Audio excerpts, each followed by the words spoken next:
You're bleeding energy into things that don't deserve it. Every opinion that bothers you.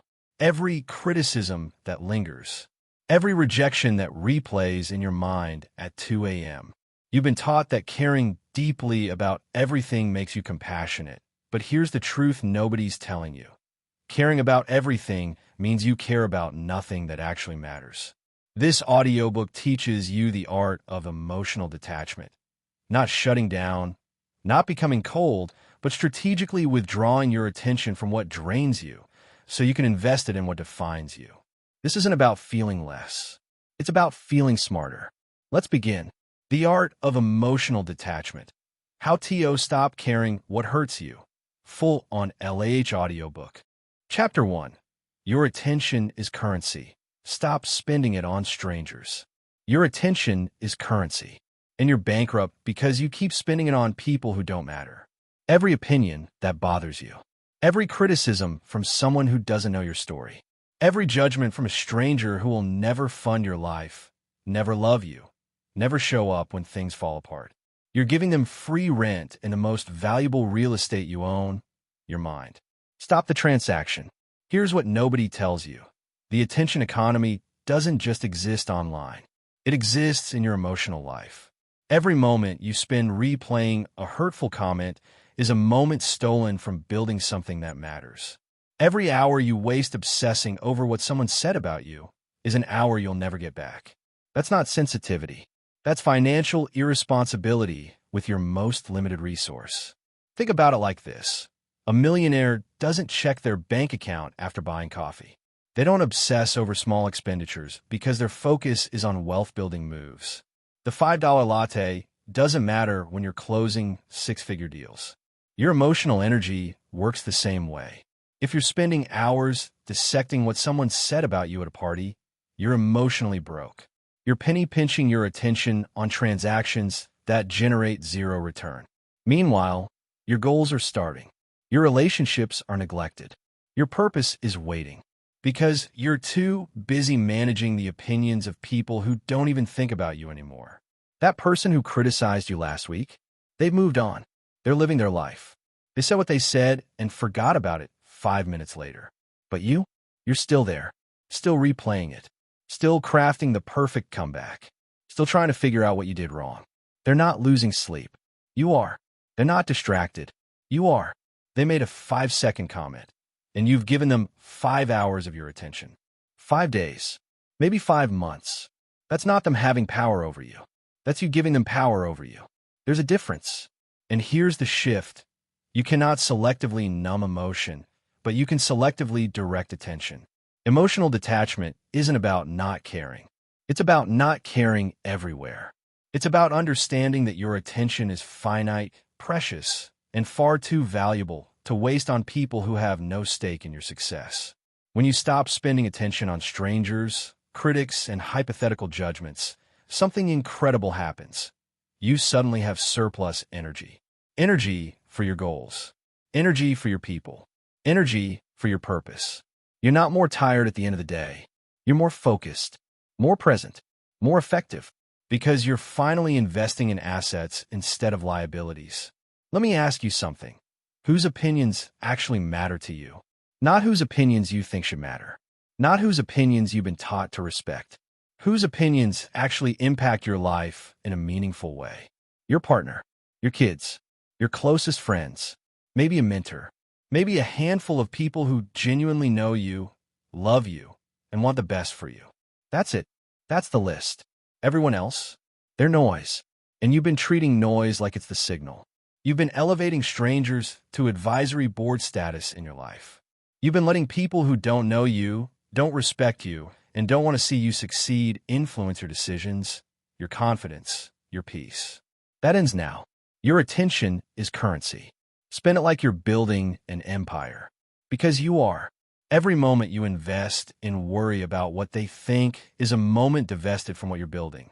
Every conversation you have defending yourself to people who don't matter is a conversation you're not having with people who do. You're choosing wrong, and it's costing you everything. Here's the truth that will set you free. Most people's opinions of you are none of your business. They're going to think what they think based on their own insecurities, their own experiences, their own limitations. You can't control it. You can't change it. You can't convince them otherwise. So stop trying.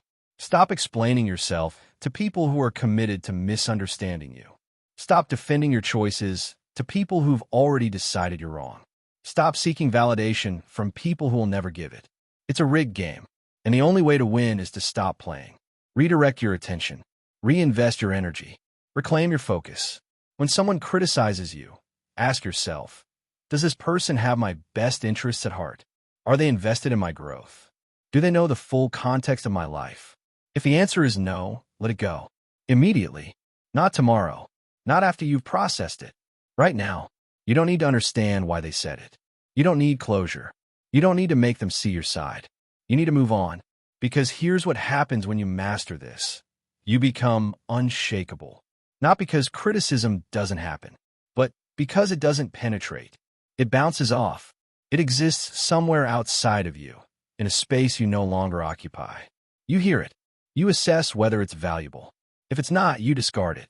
No emotional charge. No lingering resentment. No mental replay at 2 in the morning. That's freedom. That's what emotional detachment from strangers' opinions looks like. And the beautiful irony? When you stop caring what everyone thinks, the right people respect you more. Because you're no longer performing. You're no longer contorting yourself into shapes that please the crowd. You're simply existing as yourself, investing your attention where it matters, and letting everything else fade into irrelevance. The people who matter see that. They feel that. They gravitate toward that. Because authentic confidence, the kind that comes from selective attention, is magnetic. So here's your assignment. For the next 24 hours, notice where your attention goes. Every time you catch yourself replaying a criticism, stop. Every time you find yourself worrying about someone's judgment, redirect. Every time you're tempted to explain yourself to someone who doesn't matter, resist. Treat your attention like the currency it is. Budget it. Guard it. Invest it wisely. Because the moment you stop spending it on strangers is the moment you start building wealth in the areas that actually define your life. Your attention is currency. Stop spending it on strangers. Now that you understand where your attention goes, let's talk about why you're giving it away in the first place. Chapter 2. The validation trap is a cage you built yourself. The validation trap is a cage you built yourself. And you're holding the key while complaining about being locked in. Every time you adjust your behavior to earn approval, you become a puppet to other people's preferences. You change your tone in meetings. You soften your opinions at dinner. You post something on social media, then delete it, then repost it because you're terrified of the reaction. This isn't connection. This is self-abandonment. And the worst part? Nobody forced you into this cage. Society didn't lock you in. Your parents didn't trap you here. You walked in willingly. You built the bars yourself. One compromised opinion at a time. One swallowed truth at a time. One performance for approval at a time. The validation trap isn't something that happened to you. It's something you reinforce every single day you ask the question, what will they think? Stop asking. Start deciding. Here's what you need to understand. Validation seeking is a survival mechanism that's killing you. When you were young, approval meant safety. If your parents approved of you, you got love, attention, resources. If your teachers approved, you got praise. If your peers approved, you belonged. So your brain learned approval equals survival. But you're not a child anymore. You're not dependent on anyone's approval for your basic needs. You have your own money, your own home, your own life. Yet you're still operating like a 7-year-old seeking gold stars from a teacher. That's the trap. Your biology is stuck in a pattern that no longer serves you. And every time you betray yourself for approval, you reinforce the cage. Imagine a CEO running every decision through a focus group of strangers. Every product launch, every hiring choice, every strategic pivot, all filtered through what will people think. The company would collapse in weeks. Yet that's exactly what you do with your life. You are the CEO of your existence, but you're running your decisions through a board of directors who don't know your vision, don't share your values, and frankly, don't care about your success. You're building a business based on consensus from people who have no stake in the outcome. That's insanity. Validation seekers don't lead. They follow. They wait for someone to tell them, It's okay to move. They hope for permission to be themselves. And while they're waiting, life passes them by. Detach from a need. Attach to your own standard. Here's the shift. You don't need their permission. You never did. You need your own conviction, your own clarity, your own standards for what's right, what's true, what's worth doing. When you live according to your own standards, criticism becomes irrelevant. Not because it doesn't hurt, but because it doesn't define you. Someone doesn't like your career choice? That's fine. You're not living their life. Someone thinks you're too aggressive, too quiet, too ambitious, too lazy? Their opinion is based on their lens, their limitations, their fears, not yours. But here's where it gets uncomfortable. The moment you stop performing for applause, you discover who you actually are. And that discovery is terrifying, because it means you're responsible. No more blaming the critics. No more hiding behind, "They didn't understand me." No more excuses about how you would have done X, Y, Z if only people had supported you. When you detach from validation, you own your choices. Fully, completely, unapologetically. And that's heavy. That's why most people stay in the cage. Because being a puppet is easier than being a person. Let me tell you what validation seeking costs you. It costs you authenticity. Because you can't be yourself and be everyone's favorite version of you at the same time. The two are incompatible. It costs you relationships. Because the people who love the performance don't love you. They love the character you're playing, and you resent them for it. It costs you opportunities. Because you don't take risks that might invite criticism. You play it safe. You stay small. You protect the image instead of pursuing the goal. It costs you peace. Because the approval you're chasing is a moving target. You finally get it from one group, and suddenly you need it from another. It's never enough. It's never done. You're running on a treadmill, exhausting yourself, going nowhere. Stop running. Step off. Build something real. Here's how you dismantle the cage. You start saying what you actually think. Not to be provocative, not to shock people, but to honor the truth inside you that you've been suppressing for approval. You stop editing yourself in conversations. You stop performing enthusiasm you don't feel. You stop agreeing with things you don't believe. And yes, people will react. Some will be uncomfortable. Some will be offended. Some will distance themselves from you. Let them. Those people were never connected to you. They were connected to the performance. And when the performance ends, so does the relationship. That's not loss. That's clarity. The people who remain, those are your people. The ones who can handle your truth. The ones who respect your boundaries. The ones who don't need you to be anything other than what you are. Those relationships are worth protecting. Everything else is negotiable. Here's the paradox. When you stop seeking validation, you become more valuable. Because people respect authenticity. They gravitate towards certainty. They trust people who know who they are and aren't afraid to show it. The version of you that's desperate for approval, nobody respects that. They might pity it. They might exploit it, but they don't respect it. The version of you that lives according to your own standards, unbothered by the critics, unshaken by the judgment, that's the version people remember. That's the version that leads. That's the version that changes things. Stop performing. Start existing. You don't need their applause. You don't need their approval. You don't need their validation to justify your choices, your path, your life. You need your own. And the moment you give that to yourself, the moment you validate your own decisions, your own worth, your own direction, the cage dissolves. Because it was never real. It was always in your mind. And you can walk out anytime you choose. The validation trap is a cage you built yourself. You're holding the key. Use it. You've stopped performing for approval. You've reclaimed your authenticity. But now people are going to challenge you. They're going to provoke you. They're going to test you. And that's where the next lesson begins. Chapter 3. Not every battle deserves your presence. Not every battle deserves your presence. Read that again. Not every insult needs a response. Not every provocation requires your energy. Not every person who challenges you is worth engaging. You've been conditioned to believe that walking away is weakness. That silence means you're letting them win. That if you don't defend yourself, you're a doormat. That's the lie that's been keeping you exhausted. Here's the truth. Silence is not weakness. Silence is strategic dominance. When someone insults you and you don't react, you're not being passive. You're refusing to play a game that has no prize. Every argument you avoid is energy saved. Every petty fight you walk away from is time reclaimed. The people who win every battle, they're exhausted, they're bitter, and they're still not respected. You know why? Because they're predictable, they're emotional, they're easy to manipulate. Someone says something offensive and they explode. Every single time, like a puppet on strings. Pull the trigger, watch them react. That's not strength. That's programming.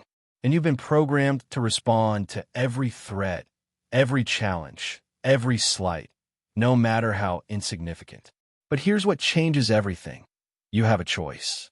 You can choose which battles to fight. You can choose where to invest your energy. You can choose to let 99% of the noise pass by without acknowledging it. Think of a chess grandmaster facing a novice. The grandmaster doesn't celebrate beating them. There's no honor in it, no growth, no purpose. Yet you engage with people who provoke you for sport. People who bait you into reactions because they have nothing else to do. People who are so far beneath your level that defeating them proves nothing. Emotional detachment means recognizing when someone isn't playing at your level. Not every battle deserves your presence. Most deserve your absence. Let me be clear. This isn't about avoiding conflict altogether. This isn't about running from hard conversations or legitimate challenges. This is about discernment. When your boss gives you critical feedback that stings but pushes you to improve, that's a battle worth showing up for. Engage. Listen. Adapt. When a stranger on the internet calls you a fraud because they're jealous of what you're building, that's noise. Ignore it. Keep building. When your partner confronts you about something you actually did wrong, that's a conversation worth having. Own it. Fix it. Grow from it. When a bitter relative criticizes your life choices at dinner because they regret their own, that's bait. Don't bite. Smile. Move on. The difference is intention and investment. Does this person want resolution, or do they want reaction? Are they invested in your growth, or are they entertained by your pain? Will this conversation move you forward, or will it drag you into the mud? Answer those questions, and you'll know which battles to fight. Here's the problem. Your ego wants to fight them all. Your ego hears criticism and screams, defend yourself. Your ego gets disrespected and demands, put them in their place. Your ego sees someone talking behind your back and insists, set the record straight. But your peace? Your peace says something different. Your peace says, will this matter in a year? Will this person be at my funeral? Will this argument move me closer to my goals? If the answer is no, detach. Walk away. Protect your peace like it's the last resource on earth. Because emotionally it is. You only have so much bandwidth, so much patience, so much energy to give in a single day. Every time you engage in a pointless argument, you're withdrawing from that account. Every time you react to someone who doesn't matter, you're spending currency you'll need for someone who does. You're hemorrhaging your emotional resources on battles that don't deserve them. And the worst part? The people provoking you know this. They know that getting you to react is a victory. They know that if they can drag you down to their level, they've already won, because now you're playing their game on their terms in their arena. Stop giving them that power. When someone disrespects you and you stay silent, they don't know what to do. They expected the explosion. They wanted the drama. They needed the validation that they got under your skin. Your silence denies them all of it. And that silence? It's louder than anything you could have said. It communicates. You're not worth my energy. You're not on my level. You don't have access to my peace. That's the message that actually lands. That's the response that actually wins. But here's the uncomfortable truth. Walking away feels wrong at first. Your adrenaline spikes. Your heart races. Every fiber of your being wants to engage, to fight back, to prove them wrong. That's normal. That's biology. Your nervous system doesn't know the difference between a physical threat and an emotional one. It just knows you've been challenged, and it's preparing you to respond. But you're not a slave to your biology. You're not controlled by your impulses. You're a conscious being with the ability to override instinct with intention. So when you feel that urge to react, that's your moment of power. That's where detachment lives. Between the provocation and your response, there's a gap, a space, a choice. Widen that gap. Breathe into it and choose differently. Not every battle deserves your presence. The ones that do, you'll know. Because they align with your values. Because they protect what matters. Because they're with people who are actually invested in mutual growth, not mutual destruction. Everything else? Let go. Let the insults bounce off. Let the provocations fade. Let the pettiness exist without your participation. Your peace is more valuable than being right. Your time is more valuable than proving a point. Your energy is more valuable than winning arguments with people who will never respect the victory. Choose your wars. Most aren't worth the ammunition. And when you master this, when you can sit in the presence of disrespect, provocation, and pettiness without reacting, you become untouchable. Not because you don't feel it, but because you've decided it doesn't control you. That's the key. That's the shift. That's emotional detachment in action. Now, you've learned to walk away from battles that don't deserve you. But what about the pain that follows you even when you walk away? What about the suffering that lingers long after the fight is over? That's what we tackle next. Chapter 4. Suffering is mandatory. Dwelling is a choice. Suffering is mandatory. Dwelling is a choice. Let me say that again because you need to hear it.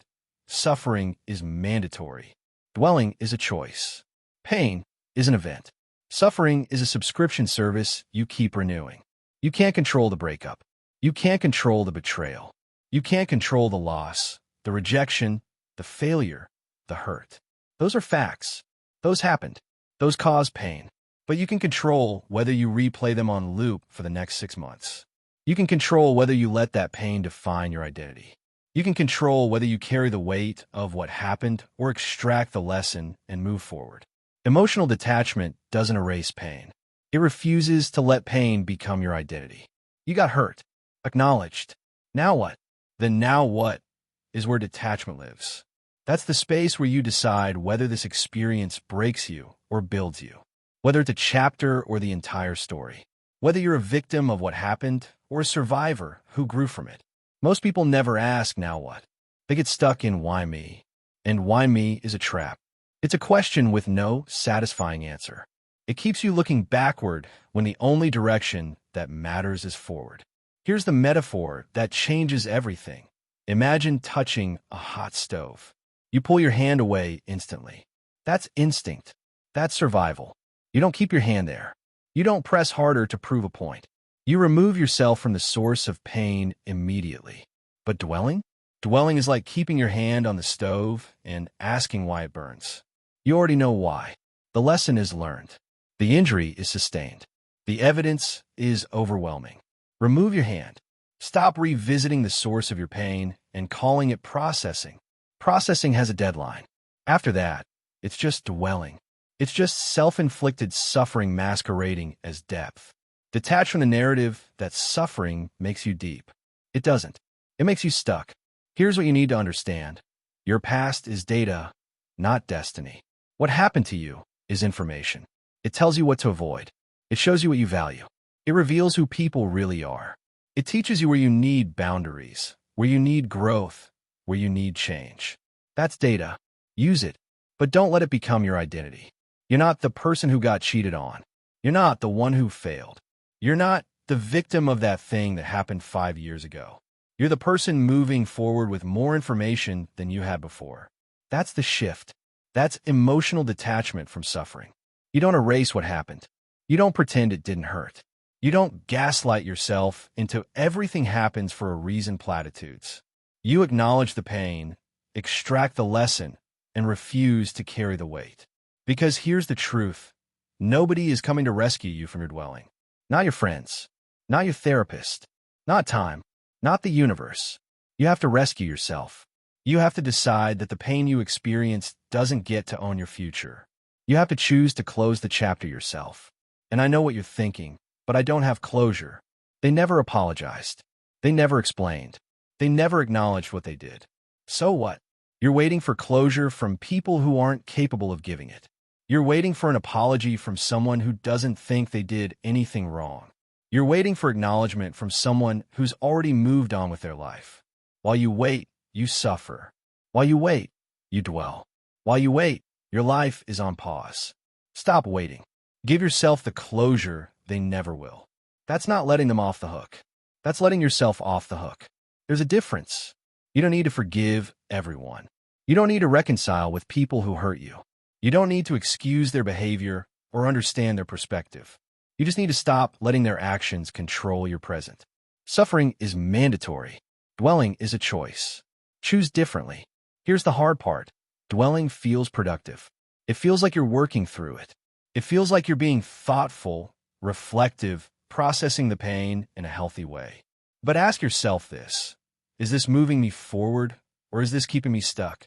Is replaying that argument for the 100th time giving you new insight, or is it just reopening the wound? Is analyzing what you could have done differently changing the outcome, or is it just punishing yourself for being human? If it's not moving you forward, it's dwelling. And dwelling is a choice you're making to stay in pain. Stop choosing it. I'm not saying ignore your emotions. I'm not saying suppress the hurt. I'm not saying pretend everything is fine when it's not. Feel it. Fully. Completely. Let the grief come. Let the anger surface. Let the disappointment wash over you. And then let it go. Not because the pain wasn't real, but because carrying it indefinitely doesn't honor the pain. It dishonors your future. Every day you spend dwelling on what hurt you is a day you're not building what heals you. Every hour you spend replaying the betrayal is an hour you're not investing in new relationships, new goals, new experiences that could redefine your life. You're trading your future for your past. That's a terrible deal. Stop making it. Here's what changes when you detach from dwelling. You become dangerous. Not bitter. Not cold. Dangerous. Because you've been through pain and it didn't destroy you. You've been through loss and you kept moving. You've been through betrayal and you didn't close yourself off. You just got more selective. That's power. That's resilience. That's the kind of strength that intimidates people who are still stuck in their own dwelling. You're not the same person who got hurt. You're the person who survived it, learned from it, and refused to let it define you. That's the transformation. That's the art of emotional detachment from suffering. Suffering is mandatory. Dwelling is a choice. Feel the pain. Learn the lesson. Move forward. You've mastered the art of not dwelling on pain. But what about when the pain comes from people who challenge you directly? When they question your choices, your character, your path? That's when you need to understand the next principle. Chapter 5. Stop defending yourself to people who want you to fail. Stop defending yourself to people who want you to fail. It's that simple and that hard. Because your instinct when someone attacks your character, questions your choices, or challenges your path is to defend yourself. To explain. To justify. To prove them wrong. But here's what you're not seeing. Explanation is for the curious, not the committed critic. When someone has already decided you're wrong, arrogant, selfish, or unworthy, no amount of justification will change their mind. You could present a notarized, peer-reviewed, video-documented case for your choices, and they'd still find a flaw. They'd still find a reason to dismiss you. They'd still find a way to prove their original judgment was correct. Because they're not looking for understanding. They're looking for confirmation. They've already convicted you. The trial is over. And you're still showing up to present evidence like the verdict is somehow still pending. It's not. Stop defending yourself to people who are ideologically opposed to your success. They don't want understanding. They want you to fail. And every minute you spend trying to win them over is a minute they've stolen from your actual progress. Detach. Let them be wrong about you. Here's the visual that will change your life. Picture a courtroom. The judge, the jury, and the prosecutor are all the same biased person. They've decided you're guilty before you walked in. The evidence doesn't matter. Your testimony doesn't matter. The facts are irrelevant. The verdict was written before the trial began. That's what defending yourself to haters looks like. The trial is rigged. The outcome is predetermined. Yet you keep showing up with your evidence, your explanations, your desperate attempts to make them see reason. Stop. You're not on trial. You don't owe anyone a defense. Your results, your character, your life, those speak. Let them speak. The people who matter will listen. The people who don't will talk. And talk. And talk. Let them. Their words don't change your reality. Their judgment doesn't alter your path. Their disapproval doesn't diminish your worth. Unless you give it that power. And that's the key. They only have the power you grant them. When you defend yourself to someone who wants you to fail, You're granting them authority over your peace. You're saying, your opinion matters enough that I need to convince you otherwise. But why? Why does their opinion matter? They're not funding your life. They're not walking your path. They're not living with the consequences of your choices. You are. So why are you giving someone with zero stake in your success the power to make you question it? Detach from the need to be understood by everyone. Not everyone deserves an explanation. Not everyone has earned access to your reasoning. Not everyone is capable of seeing your vision. And that's okay. You don't need universal approval. You need directional clarity. You need to know where you're going and why it matters. The critics? They're scenery, background noise, irrelevant to the destination. Here's what you need to understand. Your energy is finite. You have a limited amount of mental and emotional bandwidth in any given day. Every hour you spend defending yourself to people who want you to fail is an hour stolen from people who want you to win. Your kids, your partner, your team, your mentor, the people who are actually invested in your growth, your success, your well-being. Those people deserve your energy. The critics don't. Defend your future, not your past. Stop justifying old decisions to people who weren't there. Stop explaining your journey to people who've never walked a difficult path. Stop trying to make sense to people who are committed to misunderstanding you. It's a waste, and you can't afford to waste anything right now. Because here's the reality. While you're defending yourself, someone else is building. While you're crafting the perfect response to someone's criticism, someone else is executing. While you're trying to win over people who will never respect you, someone else is surrounding themselves with people who already do. And that person, they're passing you. Not because they're more talented, but because they're not distracted by irrelevant opinions. That's the cost of defending yourself to people who want you to fail. It's not just the emotional toll. It's the opportunity cost. Every moment spent there is a moment not spent here. On what matters, on what builds, on what lasts. You have a choice. Make the right one. Here's the pattern you need to recognize. The people who criticize you the loudest are often the people doing the least. They're not building anything. They're not risking anything. They're not putting themselves out there in any meaningful way. But they have a lot to say about your risks, your choices, your path. That's not insight. That's projection. They're criticizing you for having the courage they lack. They're attacking your ambition because it highlights their complacency. They're tearing you down because watching you rise makes them feel small. Don't take it personally. It's not about you. It's about them. And you don't owe them a defense. You owe yourself protection. Protection from their poison. Protection from their negativity. Protection from the temptation to make them understand. They won't. And that's fine. Your job isn't to convince them.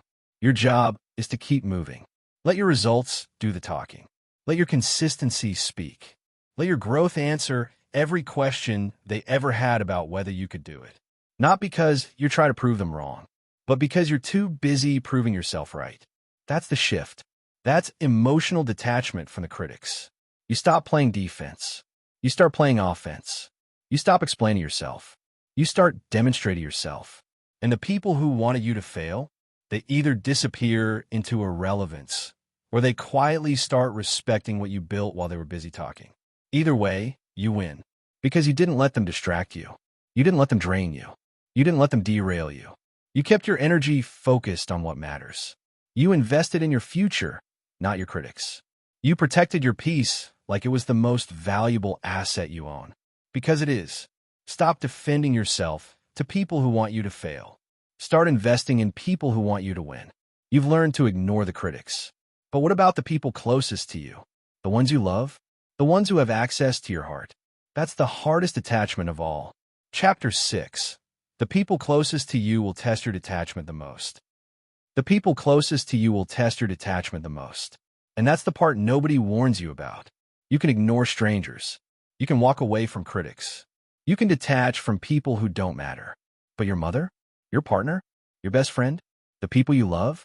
That's where emotional detachment becomes survival. Because family, friends, and partners have VIP access to your triggers. They know exactly which buttons to push. And sometimes, not always out of malice, but out of habit, out of their own pain, out of the roles they've cast you in, they push them on purpose. Detachment isn't about cutting people off. It's about setting internal boundaries so their chaos doesn't become yours. You can love someone deeply and still refuse to absorb their dysfunction. Proximity doesn't obligate you to suffer.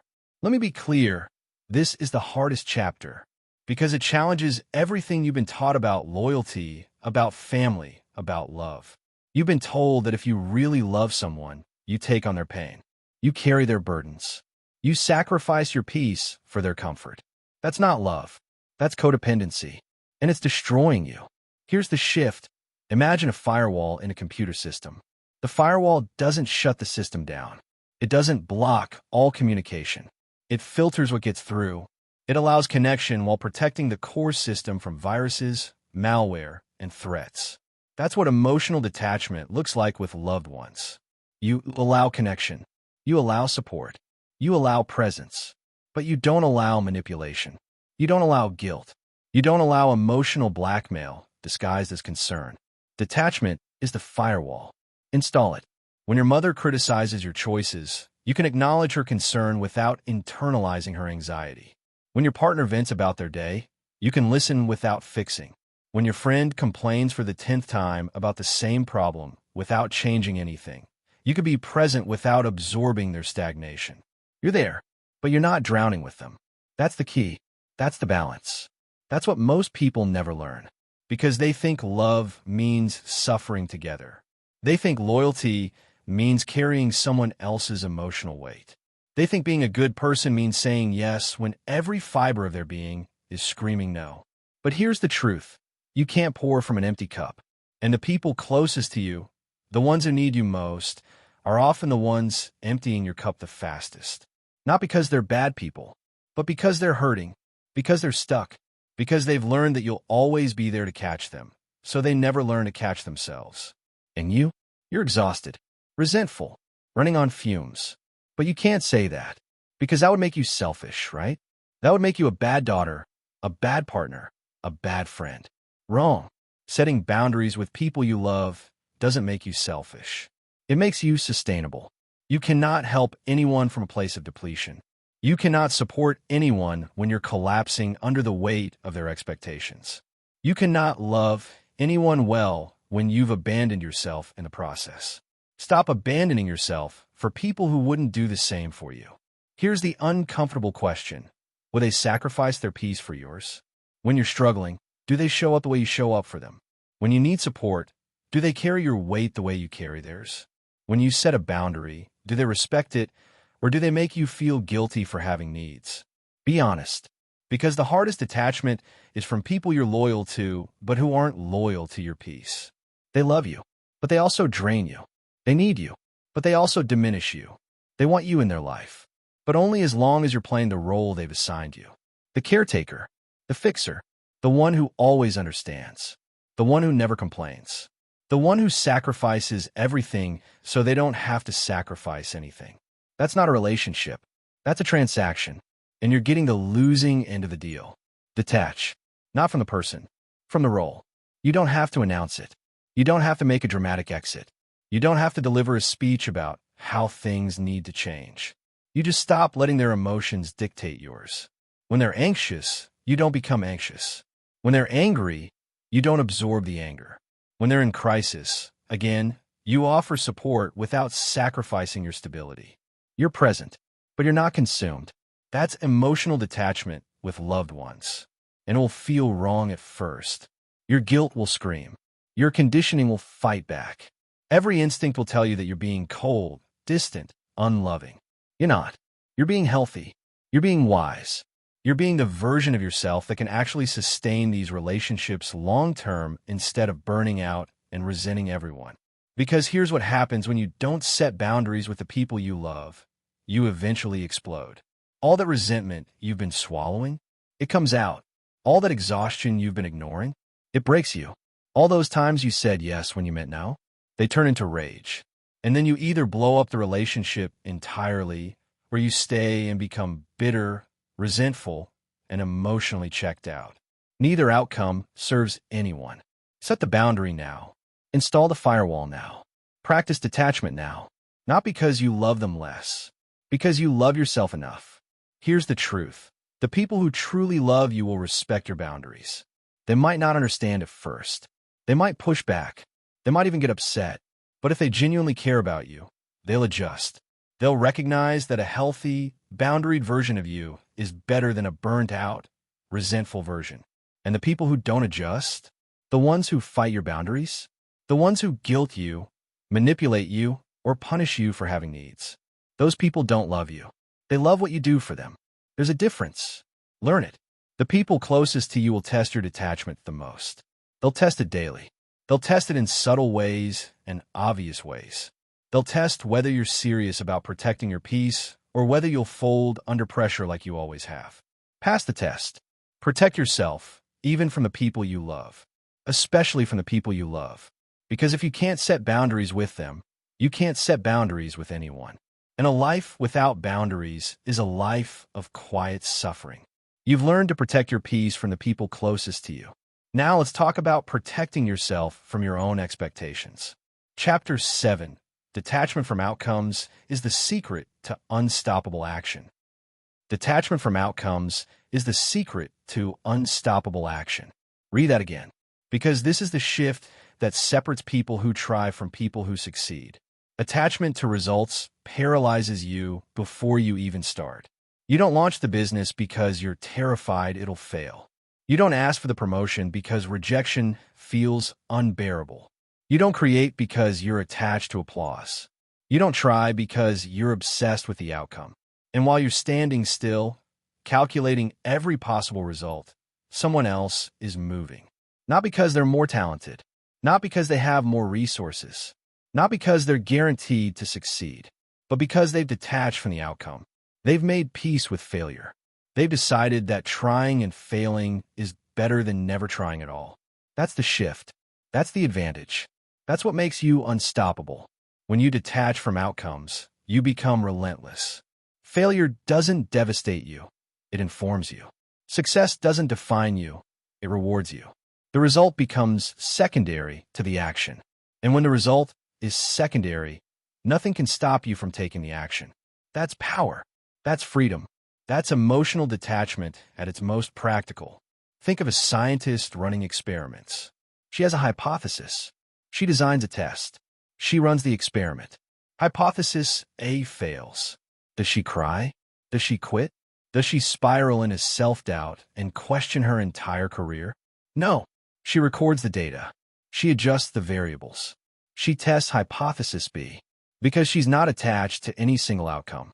She's attached to the process of discovery. She's committed to finding the answer, not to being right the first time. That's the mindset. That's what detachment from outcomes looks like in action. Every rejection is data. Every mistake is refinement. Every failure is one step closer to the solution. When you detach from needing it to work perfectly the first time, you give yourself permission to try 100 times. And 100 attempts beats one perfect plan that never gets executed. Here's what you need to understand. The outcome is not in your control. You can control the effort. You can control the consistency. You can control the quality of your work. You can control how many times you show up. But you cannot control whether they say yes. You cannot control whether the market responds. You cannot control whether timing works in your favor. You cannot control whether this specific attempt succeeds. So stop trying to control it. Stop attaching your worth, your identity, your peace to something you cannot control. Attach to what you can control, the work. Do the work. Do it well. Do it consistently. And let the results be a byproduct, not the goal. That's the paradox. That's the magic. That's the secret. When you stop caring about outcomes, you start achieving them. Because you're no longer afraid to fail. You're no longer paralyzed by what if. You're no longer waiting for the perfect moment, the perfect plan, the perfect circumstances. You're just acting, over and over, again and again, without the weight of expectation crushing you. And action, consistent, relentless, detached action, is the only thing that produces results. Here's the trap most people fall into. They tie their self-worth to the outcome. If the business succeeds, they're worthy. If it fails, they're not. If they get the job, they're valuable. If they don't, they're worthless. If people applaud, they're talented. If people ignore them, they're frauds. That's not detachment. That's emotional slavery. You've made the outcome a referendum on your identity. And now every attempt feels like a life or death situation. Every pitch feels like a judgment of your worth. Every creative project feels like proof of whether you deserve to exist. No wonder you're paralyzed. The stakes are artificially inflated. You made one outcome mean everything. Detach. Separate the result from your identity. They're not the same thing. You're not your business. You are not your career. You're not the success or failure of any single attempt. You're the person who keeps trying. That's the identity. That's the constant. That's what defines you. Not the outcome, the effort. Here's what happens when you master this. You become dangerous. Because the people who win aren't the most talented. They're the least attached to any single attempt. They shoot more shots because missing doesn't wound their identity. They pitch more ideas because hearing no doesn't confirm their fears. They create more content because silence doesn't mean they're worthless. They're playing volume. They're playing consistency. They're playing the long game. And you can't beat someone who's willing to fail 100 times to succeed once. You just can't. Because while you're stuck on attempt number 1, terrified of the outcome, they're on attempt 73, adjusting, improving, learning. They're not smarter. They're less attached. And that makes all the difference. Detach from outcomes. Attach to effort. Control what you can. The work, the consistency, the improvement. Let the results be a byproduct, not the goal. Here's your assignment. Identify one thing you've been avoiding because you're attached to the outcome. Maybe it's a conversation you need to have. Maybe it's a project you need to start. Maybe it's an opportunity you need to pursue. You've been stuck because you're obsessed with how it will turn out. You're running every possible scenario. You're calculating every risk. You're paralyzed by the what-ifs. Stop. Detach from the outcome. Commit to the action. Ask yourself, if I knew this would fail, would I still do it for the experience? For the growth? For the lesson? If the answer is yes, do it. If the answer is no, you're attached to the outcome, not committed to the growth. And that attachment is costing you everything. Because while you wait for guaranteed success, life is passing you by. Opportunities are closing. Time is running out. And the only thing you'll regret more than failing is never trying. Detach from the outcome. Take the action. Let the results teach you. That's the key. That's the shift. That's how you become unstoppable. When you stop caring about outcomes, you start achieving them. Not because you don't care about success, but because you're no longer afraid of failure. And fear is the only thing that ever stopped you. You've detached from outcomes. You're taking action without the weight of expectation. But there's one more obstacle, your own reactions. Because it's not what happens to you that matters. It's how you respond. Chapter 8. Your emotions are valid. Your reactions are your responsibility. Your emotions are valid. Your reactions are your responsibility. Let me say that again because this is where most people lose the plot. Your emotions are valid. Your reactions are your responsibility. Feeling angry is valid. Screaming at someone is a choice. Feeling hurt is valid. Sabotaging the relationship is a choice. Feeling disrespected is valid.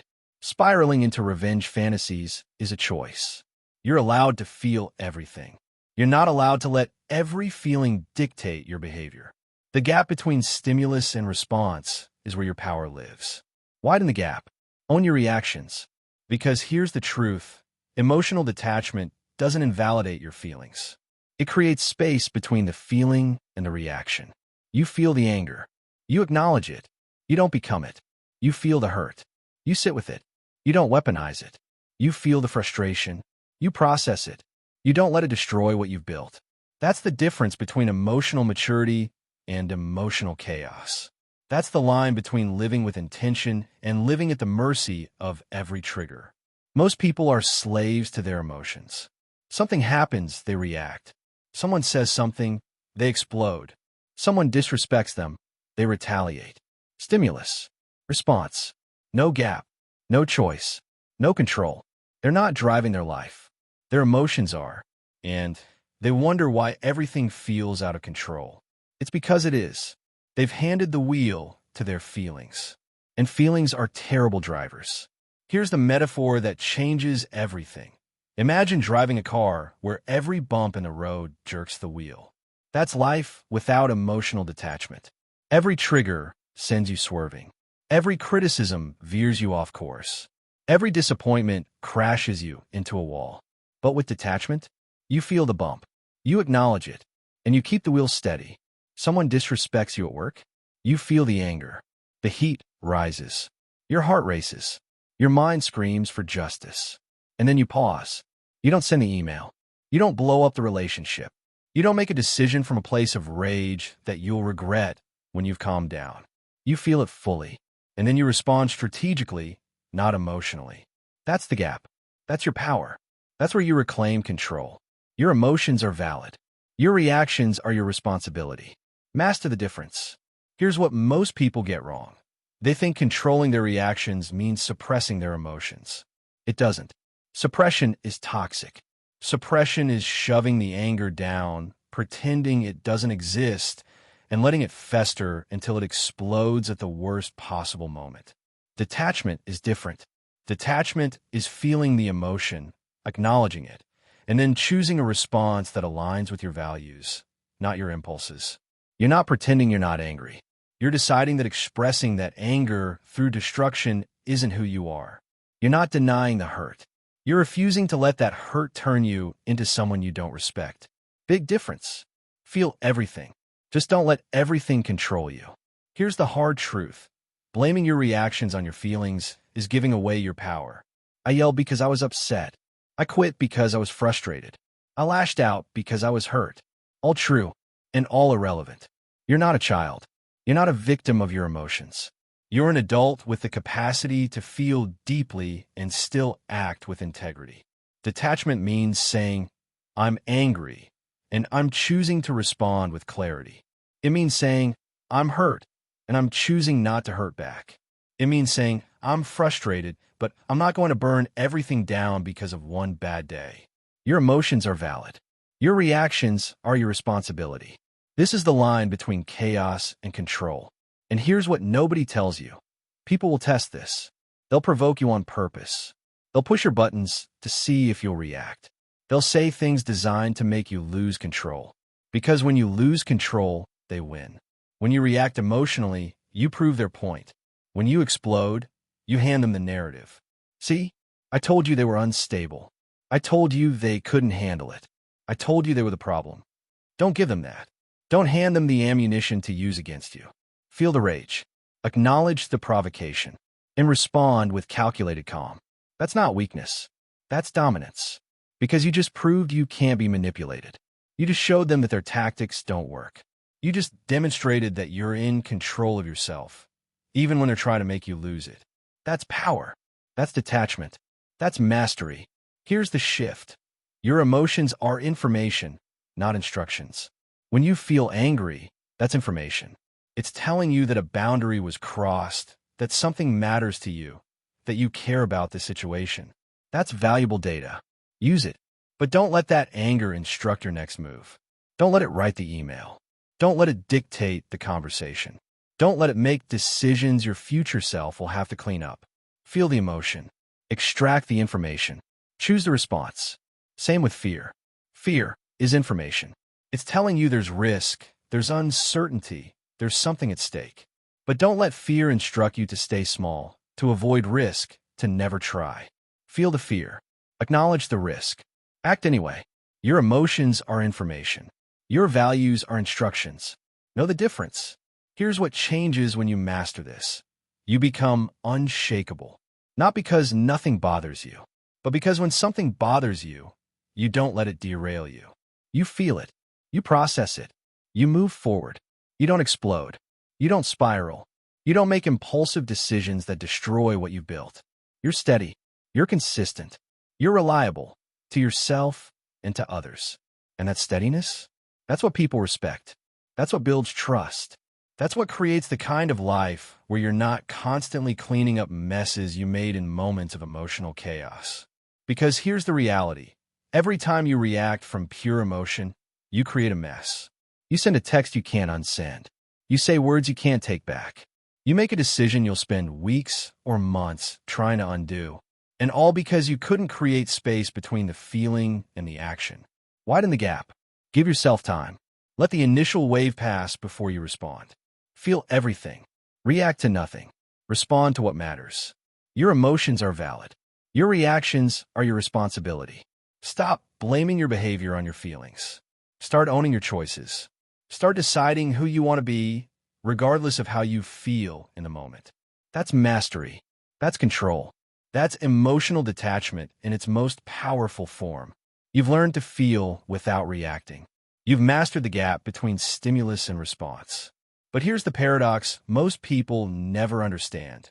True detachment isn't about caring less. It's about caring smarter. Chapter 9. The Detachment Paradox. Care deeply by caring selectively. The Detachment Paradox.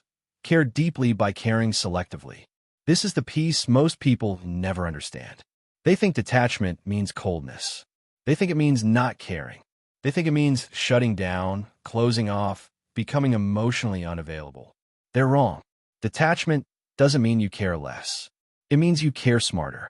When you stop caring about everything, you can finally care deeply about the right things.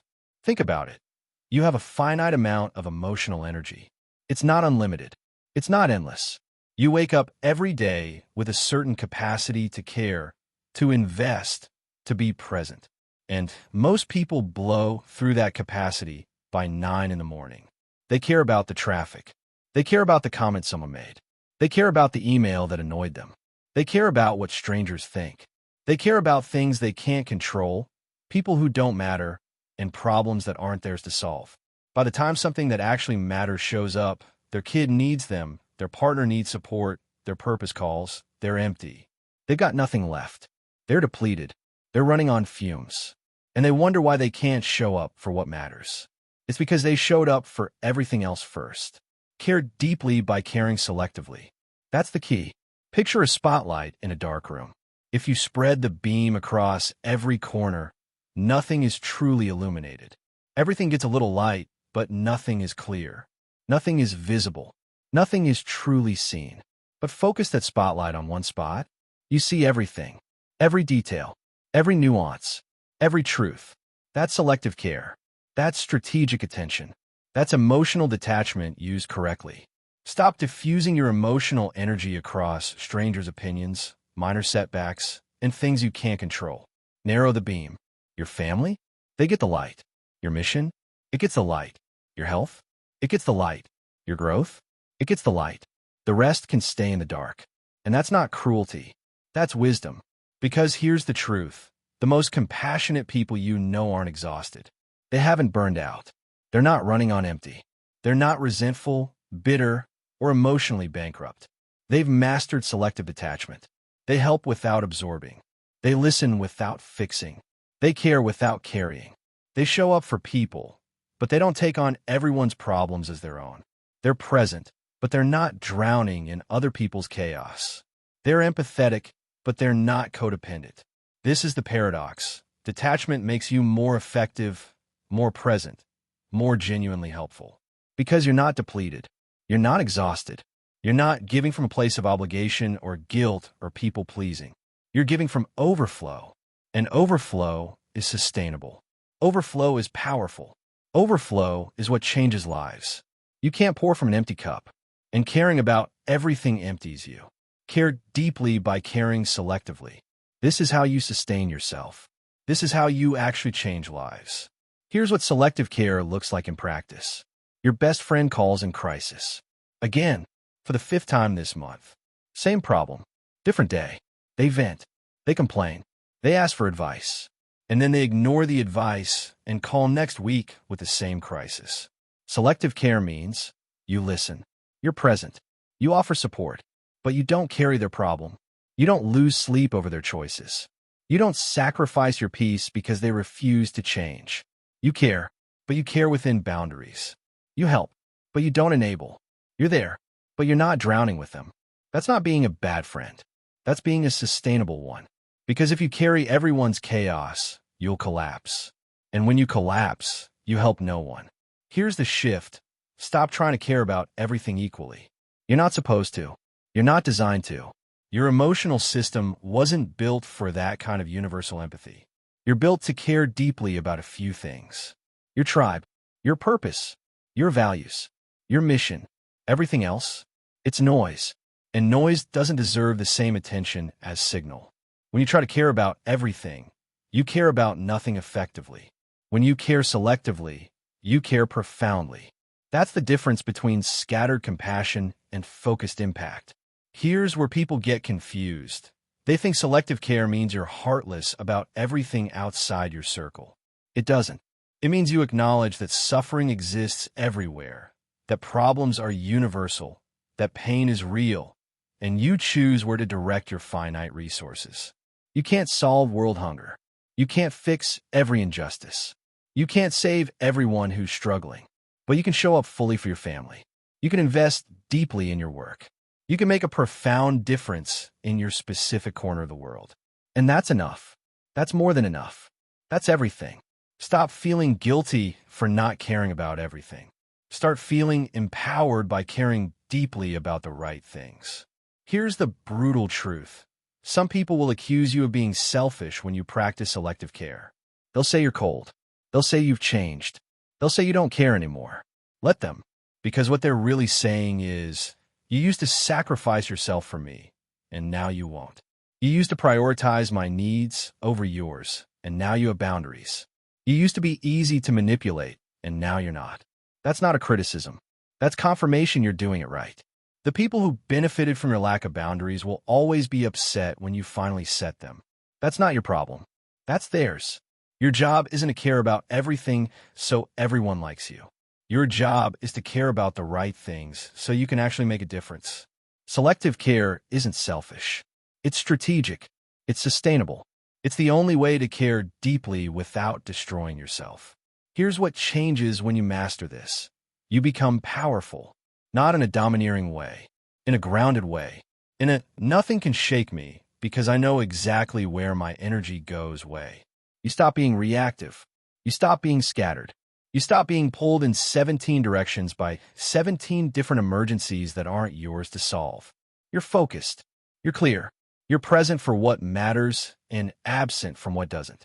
And that clarity, that focus, that selective investment, that's what creates extraordinary relationships, extraordinary work, extraordinary impact. Because you're not diluted. You're concentrated. You're not spread thin. You're fully invested. Care deeply by caring selectively. Narrow the beam. Illuminate what matters. Let everything else stay in the dark. That's not cruelty. That's precision. That's mastery. That's the paradox. And it's the only way to sustain a life of deep care without burning out. You understand the paradox now. You know that caring selectively is caring deeply. But understanding isn't enough. You'll forget this when it matters most. And that's where the real work begins. Chapter 10. Mastery is remembering to detach when it matters most. Mastery is remembering to detach when it matters most. You'll understand detachment intellectually in 5 minutes. You'll spend a lifetime practicing it. Because the moments that test you won't announce themselves. They won't come with warnings. They won't give you time to prepare. The passive-aggressive comment at Thanksgiving dinner. The rejection email after months of work. The betrayal from someone you trusted. The criticism that hits exactly where you're most insecure. That's when detachment matters most. And that's exactly when you'll forget everything you've learned. Your emotions will scream. Your ego will demand justice. Your hurt will want revenge. Your fear will want safety. And in that moment, that critical moment, you'll have a choice. React the way you always have. Or remember what you know. Mastery isn't knowing the concept. Mastery is remembering to apply it when your emotions are screaming. Practice now, so you perform then. Think of a martial artist in sparring. In the calm of practice, every move is perfect. Every block is clean. Every strike is precise. Form is flawless when nothing is at stake. But in the chaos of a real fight, that's when muscle memory takes over. That's when training becomes survival. That's when you discover whether you actually know it or just understood it. Emotional detachment is the same. You have to drill it during small annoyances, so it's instinctive during major crises. When your boss criticizes you unfairly, that's sparring. When your relationship ends, that's the fight. If you haven't practiced detachment in the small moments, you'll collapse in the big ones. Mastery is repetition under pressure. Here's what most people don't realize. You're always training. Every interaction is practice. Every trigger is an opportunity. Every moment you feel the urge to react is a chance to strengthen the gap between stimulus and response. The coworker who annoys you? Training. The stranger who cuts you off in traffic? Training. The friend who cancels plans last minute? Training. You're either reinforcing the old pattern, react, explode, spiral, or you're building the new one. Pause, assess, choose. There is no neutral. You're either getting better or getting worse. You're either strengthening detachment or strengthening reactivity. Choose consciously. Train intentionally. Here's the trap. You'll think you've mastered it. You'll have a great week. Nothing bothers you. You're detached, calm, grounded. You'll think, I've got this. I've figured it out. And then life will test you. Not with something small, with something big, with something that cuts deep, with something that targets exactly what you care about most. And you'll react. You'll spiral. You'll forget everything. You'll be right back where you started. That's not failure. That's being human. The goal isn't perfection. The goal is improvement. Can you detach faster than last time? Can you recognize the trigger before you react? Can you choose peace over being right, even when it's hard? That's progress. That's mastery. That's the work. Mastery is remembering to detach when it matters most. Keep practicing. Keep refining. Keep choosing your peace over their chaos. Here's what you need to understand. Detachment isn't a destination. It's a daily discipline. Some days you'll nail it. Someone will disrespect you, and you'll smile and walk away without a second thought. You'll feel powerful, untouchable, free. Other days, you'll spiral over a text message. You'll lose sleep over a comment. You'll let someone who doesn't matter ruin your entire day. Both are part of the process. Both are training. The difference between someone who masters detachment and someone who understands it intellectually is this. The master gets back up faster. They notice the spiral. They catch themselves. They course correct. They don't beat themselves up for being human. They just return to the practice. That's the key. That's the secret. That's what separates knowledge from mastery. You will forget. You will react. You will mess up. And then you'll remember. You'll pause. You'll choose differently next time. That's the cycle. That's the work. That's mastery. Here's your reality check. The world will keep testing you. People will keep provoking you. Life will keep throwing curveballs. Triggers will keep appearing, often when you're already exhausted, already overwhelmed, already at your limit. That's not the universe being cruel. That's life giving you exactly the practice you need. Every test is training. Every challenge is an opportunity to prove to yourself that you've changed. Every moment of pressure is a chance to demonstrate that you're not who you used to be. You're not the person who explodes at every criticism. You're not the person who drowns in every disappointment. You're not the person who lets strangers control your peace. You're the person who feels it all and chooses differently. That's who you're becoming. One choice at a time. One detached moment at a time. One victory over your impulses at a time. Here's the truth about mastery. It's not about never being triggered. It's about what you do when you are. The amateur reacts and justifies it. They made me angry. They pushed me. They deserved it. The master feels the trigger and creates space. I'm angry. I acknowledge it. I'm choosing not to let it control me. See the difference? One is controlled by their emotions. The other is informed by them. One is a victim of circumstance. The other is the architect of the response. One is stuck in patterns. The other is building mastery. Which one are you? Here's your final challenge. Identify your biggest trigger. The one thing that makes you lose it every time. The person who knows exactly which buttons to push. The situation that always makes you react. You know what it is. You've known this entire time. Now commit to this. The next time it happens, and it will happen, you're going to practice detachment. Not perfectly.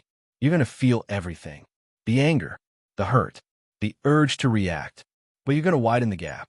You're going to pause. You're going to choose differently. Even if it's just 5 seconds longer than last time. Even if you still react, but with 10% less intensity. Even if you catch yourself halfway through the spiral instead of at the end. That's progress. That's mastery. That's the work. And the more you practice in the moments that matter, the stronger that muscle becomes. Until one day, You'll be in the middle of a situation that used to destroy you, and you'll realize you're calm. You're detached. You're present, but not consumed. That's the moment you'll know it's working. That's the moment you'll understand that mastery isn't perfection, it's progress. Mastery is remembering to detach when it matters most. Keep practicing. Keep refining. Keep choosing your peace over their chaos. This is the work. This is the art. This is your life reclaimed, one detached moment at a time. Now go practice it. So here's what you've learned. Your attention is currency. Stop spending it on people who don't invest in you. Validation is a trap you built. Dismantle it. Not every battle deserves your presence. Choose silence over reaction. Suffering is mandatory. Dwelling is optional. Take the lesson. Leave the weight. Stop defending yourself to people who want you to fail. They're not your audience. The people closest to you will test this the most. Protect your peace anyway. Detach from outcomes so you can act without fear. Control effort, not results.